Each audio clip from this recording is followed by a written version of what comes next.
South Braddock Avenue at Forbes Avenue. Female gave address, a lot of screaming and static on the phone, possibly off a bridge, stating the bridge fully gave out. He's not sleeping well. He's got nightmares all the time of this event, of falling. Later this month will mark 2 years since the Fern Hollow Bridge collapse, and even now, victims are still pushing for answers. They're still fighting to uncover documents, trying to learn who knew about the bridge's deterioration and who, if anyone, failed to act. KDKA investigator Meghan Schiller has been digging into some new inspection reports and just released emails. Meghan, what did they reveal? Well, Kim and Ken, these newly released documents say it all. People in positions of power knew about the Fern Hollow Bridge's deterioration. They were told via email and in inspection reports that the steel was literally disintegrating. And it's sad to say the Fern Hollow Bridge wasn't special.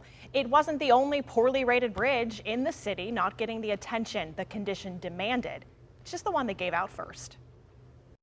Thousands of pages of newly released documents in the investigation into the Fern Hollow Bridge collapse reveal a failure by multiple institutions to maintain bridges, and two patterns: a lack of action and a lack of allocating necessary resources. I'm just getting through it now. It's thousands of pages of stuff, but what we're learning from those documents is absolutely incredible, and not in a good way either. Attorney Peter Giglione advocated for the victims today in front of the judge, and the judge ordered the engineering firm, CDM Smith Incorporated, should now provide all the documents related to this bridge, despite the fact they first resisted. The things that have been produced publicly, I mean, some of the photographs that you've undoubtedly seen, it doesn't take a civil engineer or a bridge expert to see that the understructure of that bridge was deteriorating, and it looked bad.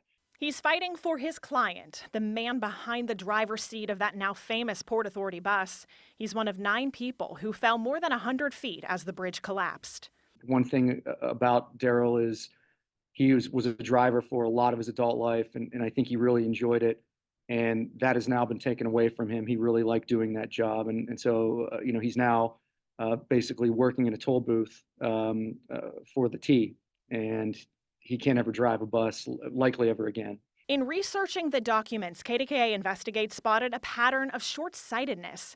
We got our first look at the transcript of the interview with the engineer who oversaw inspections for the Fern Hollow Bridge. He said he only got 2 6-hour periods to check over the 447-foot-long bridge. Quote, what we had was 2 days.